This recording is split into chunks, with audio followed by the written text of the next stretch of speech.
क्या दिक्कत है? सरकार क्यों डर रही है? सीबीआई जांच करा ले और दूध का दूध और पानी का पानी कर।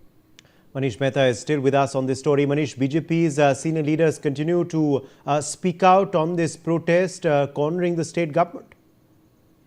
बिल्कुल उदय, देखिए बीजेपी के पास ये एक सुनहरा मौका कहा जा सकता है कि वो है कि जिस तरह से जंतर मंतर में हमने देखा था कि केंद्र सरकार को तमाम विपक्षी पार्टियां घेर रही थी, ठीक उसी तर्ज पर झारखंड में बीजेपी के पास ये फ्रंट फुट पर आकर के अब जेएमएम और कांग्रेस को घेरने का मौका मिला है। और इसमें सबसे बड़ी बात वो बार बार यही मांग कर रहे हैं कि इस पूरे मुद्दे पर सीबीआई जांच होनी चाहिए। और बीजेपी की इस मांग को छात्र भी अब ये खुलकर कह रहे हैं कि इस पूरे मामले में सीबीआई इंक्वायरी होनी चाहिए और जो लोग दोषी है उनके खिलाफ ठोस से ठोस कार्रवाई हो। तो फिलहाल जेएसएससी, सीबीएल और सीबीआई ये तो ऐसी मांग है जिस पर छात्र भी अड़े हुए हैं, बीजेपी भी बैकअप दे रही है। और सबसे बड़ी अड़चन ये है कि अगर सीबीआई जांच का आदेश अगर सरकार ने दे दिया तो ऐसी सूरत में आप समझ सकते हैं कि सीबीआई का यहाँ पर झारखंड की राजनीति में एंट्री होगी और उसके बाद जो होगा वो सब कोई देखेगा। ये एक बड़ी वजह है जिसके वजह से सीबीआई की एंट्री पर जो है सरकार फैसला नहीं पा रही है। सरकार का तर्क यह है कि सीबीआई ने इससे पहले जेपीएससी 1 और जेपीएससी 2 की जांच की थी,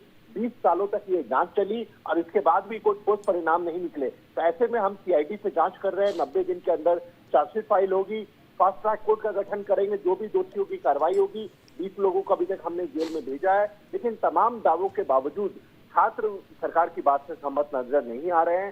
छात्र नेताओं की तरफ से कहना है कि सीबीआई जांच चाहिए और जब तक इस पर फैसला नहीं होगा और साथ ही साथ जैसे सीजीएल रद्द करने की मांग पर वो अड़ गए हैं, बीजेपी बैक कर रही है। और इस पूरे सिचुएशन में अगर कहा जाए तो सरकार इसमें फंस गई है क्योंकि सीजीएल का मामला कोर्ट में भी पेंडिंग है और सरकार बार बार उसकी दलील दे रही है, लेकिन छात्र नहीं सुन रहे हैं। अब ऐसी स्थिति में क्योंकि अब सरकार के पास आज 16 तारीख है, 20 तारीख को सीएम आवास का घेराव है। अगर देखा जाए टेक्निकली तो 3 दिन है, 3 दिन के भीतर सरकार को फैसला लेना है कि वो इस मामले में क्या करेगी, क्योंकि बीच का रास्ता तो निकालना होगा। नहीं तो आप समझ लीजिए कि हजारों की संख्या में जब सीएम आवास के साथ घेराव होगा छात्रों के द्वारा, तो ऐसी सूरत में क्या तस्वीर हो सकती है। हमने एक ट्रेलर देखा है विधानसभा के मार्च के दरमियान। अब ये एक बहुत टकराव की स्थिति बनती नजर आ रही है। सरकार के पास देखा जाए तो 72 घंटे हैं जिसमें उन्हें कोई ना कोई रास्ता निकालना होगा। शुक्रिया हमारे संग जुड़ने के लिए Manish. The search and rescue operations are continuing in Chamoli, Uttarakhand following the accident at